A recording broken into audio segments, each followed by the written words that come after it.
Fala pessoal, tudo bem? Titio Bruno na área, e para essa aula a gente vai ter uma aula sobre gases, como é que eles funcionam, como é que é e etc. Vamos lá.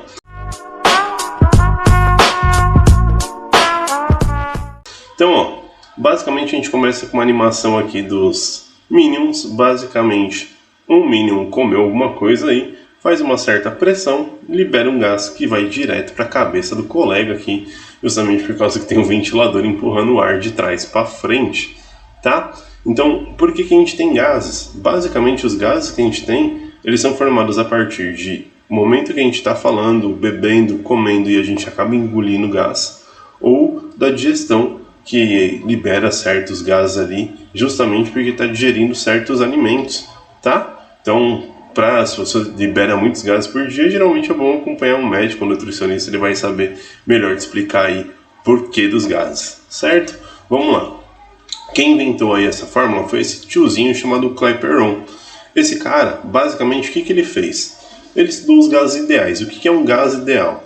É o gás que, basicamente, o volume dele, né, é ocupado por todo o recipiente, então ele está em todo o recipiente, o gás não reage entre si, e aí só essas duas definições para mim já tá bom para definir um gás ideal. Então, se você lembrar aqui de Clapeyron ou Clapeyron, tanto faz, até porque a gente está no Brasil a gente fala igual está escrito, até o Silvio Santos fala tablete, então não adianta você vir reclamar aqui não.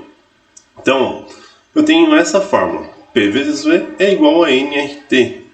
Como é que eu vou lembrar dessa fórmula? Você pode lembrar de puta véia, não rejeita tarado. De novo, puta véia, não rejeita tarado. Ô, professor, mas que frase pejorativa, meu Deus do céu, não tem uma outra diquinha do titio Bruno? Tem, uma outra diquinha é Palmeiras Verdão não rejeita o Timão. Também funciona. Palmeiras Verdão não rejeita o Timão.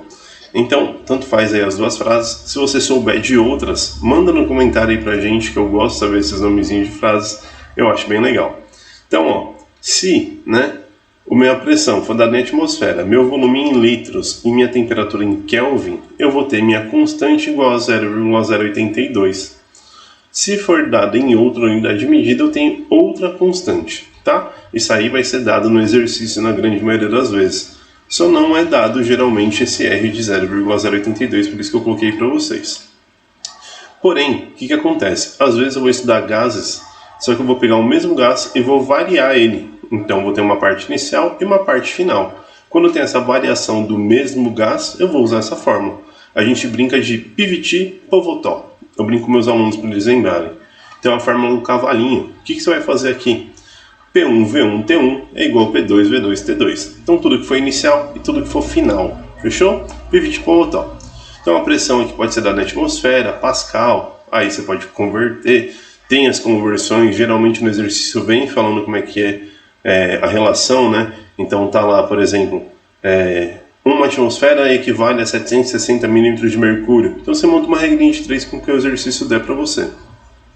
Litros ou metros cúbicos geralmente vai estar associado a volume, centímetros cúbicos e tal, e a temperatura em Kelvin. Mas no meu exercício ele me deu a temperatura em graus Celsius. Como é que eu faço?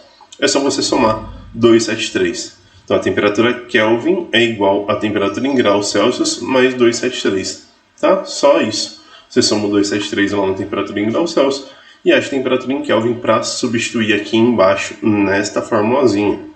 Vamos lá, o que mais? Vai aparecer fórmulas ou contas para você fazer, de acordo com se a temperatura é constante, se a pressão é constante, se o volume é constante. Pô, é muita coisa para lembrar, né? Então já tem a fórmula da puta véia, já tem o pivot povotó, já tem essas mais 3 aqui. Eu vou ter que lembrar de tudo isso? Não, você não vai lembrar de tudo isso. Só lembra dessa fórmula aqui, Por quê? Vai acontecer o seguinte. Quando a gente tem as equações, geralmente elas têm um nome específico. Então, ISO significa igual, térmica de temperatura. Então, é sempre na mesma temperatura. Se a transformação está acontecendo na mesma temperatura, o que eu vou isolar? O que eu vou tirar fora? T, porque T é constante. Então, da formulazinha do pivot povotó, tirando T, fica P1V1 é igual a P2V2. Fechou? Bem facinho, né? Se a transformação for isobárica, a mesma pressão, eu tenho que o V1 sobre T1 é igual a V2 sobre T2. Por quê? Porque eu tirei a pressão. Então, da fórmulazinha do pivot povotó, eu tirei a pressão. Se ela for isocórica ou isovolumétrica, eu tenho P1 sobre T1 é igual a P2 sobre T2, tá? Bem facinho lembrar desse jeito, só lembrar de pivite pivotal e isolando o que você quer. Então lembra que iso é igual e o resto aqui é o que você vai dar um nome, tá? O que vai classificar a sua reação aí acontecendo. Como é que acontece uma reação isotérmica? Então eu tenho basicamente aqui, ó, um êmbolo, tá? Então eu vou ter um cilindro ou algum recipiente aí. Se ela é isotérmica, a mesma temperatura. Então se ela está na mesma temperatura, a pressão e o volume vão variar. Tá vendo aqui o volume? Então vai variar. Tem uma massa de gás. Essa massa de gás vai sofrendo uma pressão aqui externa maior ou menor. Assim como quando você brinca com seringa. Então quando você brinca com seringa com ar, né? Então você enche a seringa com ar lá e aperta ela, você está fazendo isso aqui. Então você está mexendo no êmbolo, variando o volume, variando a pressão, mas a temperatura é constante, porque a temperatura externa, né, é igual à interna lá do gás neste caso, tá? A temperatura ambiente aí.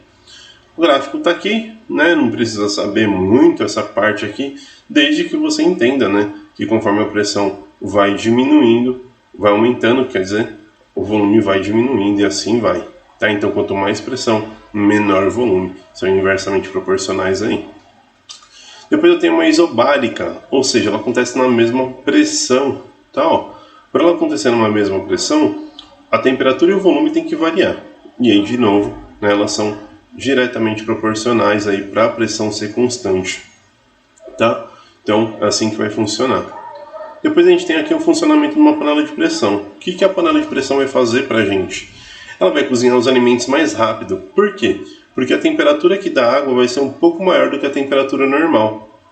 Por que isso acontece? Porque a pressão aqui dentro, né, a água vai começar a evaporar, vai criar uma pressão, essa pressão vai fazer a água ferver cada vez em temperaturas maiores. Então, o que acontece é basicamente que tem uma tampinha aqui, essa tampinha vai regular a pressão interna para justamente a panela não explodir, tá? Então vai criando um vapor aqui de água, esse vapor de água cozinha o alimento mais rápido. Faz o teste qualquer dia, se você não acreditar. Pera um pouco. Parando o vídeo aqui um pouco. Só pra avisar. Se você for fazer realmente esse teste, faça com cuidado, por favor, antes que aconteça isso com a sua panela. Então, caso isso não aconteça com a sua panela e nem com a sua casa, caso você for tentar fazer e você não sabe mexer com comida ou com panelas, peça ajuda a alguém que saiba. Obrigado e continue com o vídeo e deem like. Cozinha batata na panela de pressão e batata na panela aberta. Você vai ver que a panela de pressão vai cozinhar muito mais rápido, 10 minutos. Depois que ela criou pressão, a batata já está basicamente cozida, tá? E aí a gente vai tentar ver um exercício aqui na prática, vai tentar ver, né, uma simulação na prática, melhor dizendo. Então eu vou deixar esse link aqui para vocês. Caso você não queira pegar o link aí, é só você acessar esse site pet.colorado ou digitar no Google mesmo, Pet Colorado. Eu vou acessar direto aqui do meu computador. Pulou? Vamos lá. Então você vai cair nesse site. Esse site é um simulador, tá? Então vai estar aqui, ó, simulações de física, química, matemática, ciência da terra, biologia e tal. Tem bastante coisa legal nesse site. Só você ir em simulações. Como eu já quero gás, já estou aqui em gás. Então aqui, ó, vai dar o playzinho. Obviamente você vai esperar um pouco, né, para o site poder carregar a simulação aí. Vai ter a introdução e as leis. Eu quero as leis, tá?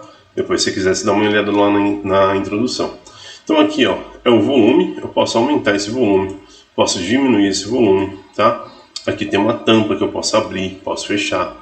Aqui tem a temperatura em graus Celsius ou Kelvin. Eu vou deixar em graus Celsius, que é mais fácil pra gente aqui no Brasil. E aqui tem a pressão em atmosfera ou quilopascal. Eu vou deixar em atmosfera. Aqui eu tenho gases, tá? Ó, 2 gases diferentes. Aqui eu posso aquecer, eu posso esfriar o meu recipiente, posso fazer o que eu quiser aqui dentro, tá? Mas aqui é como se eu tivesse um vácuo, ou seja, não tem nada aqui dentro, então mesmo se eu colocar a temperatura não vai esquentar, tá? Não vai acontecer nada. Então para isso acontecer, eu vou deixar aqui, ó, que vai ficar constante o volume. Então eu vou fazer uma reação isovolumétrica, tá? Então o volume eu não consigo alterar mais, ó. O que eu vou fazer? Vou inserir meu gás lá dentro, tá? Ó, inserir o gás. Inserir toda essa massa de gás aí, todos esses mols aí, que eu puder. Tá lá. Então, ó, coloquei tudo, né, que tá vazio já, meu recipiente. Coloquei tudo aqui dentro.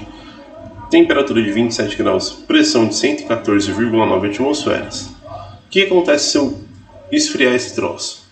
Olha lá, temperatura cai, pressão cai, porque o volume tem que estar constante. Minha agitação molecular também vai começar a cair, tá? Então, vai ficar bem menos agitada. E se eu aumentar a temperatura aqui, o que acontece? Minha agitação molecular começa a aumentar também, temperatura começa a aumentar, pressão começa a aumentar. Olha lá, se você olhar aqui, ó, a pressão, aqui não dá para mostrar os dois ao mesmo tempo, tem que ficar segurando aqui, né, a temperatura.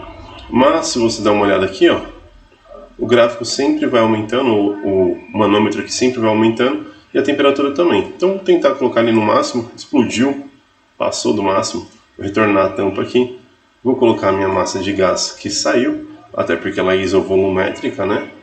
Tá aqui, ó, coloquei tudo lá, vamos tentar esquentar de novo.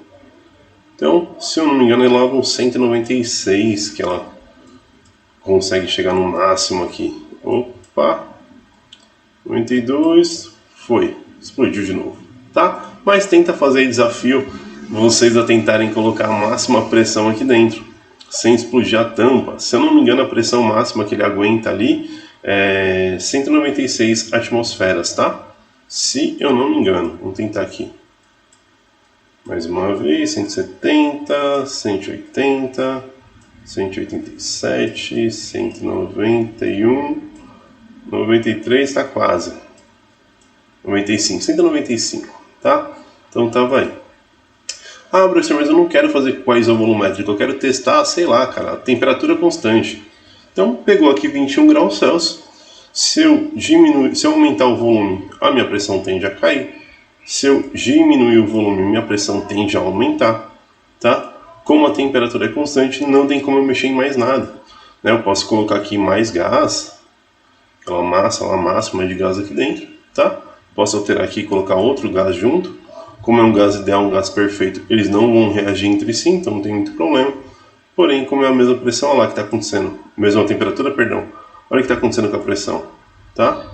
Então, se eu colocar o máximo de gás possível lá dentro, a pressão vai para 186,3 neste volume. Se eu colocar um volume um pouquinho menor, olha lá, a tampa não pode manter constante quando o recipiente estiver aberto, tá?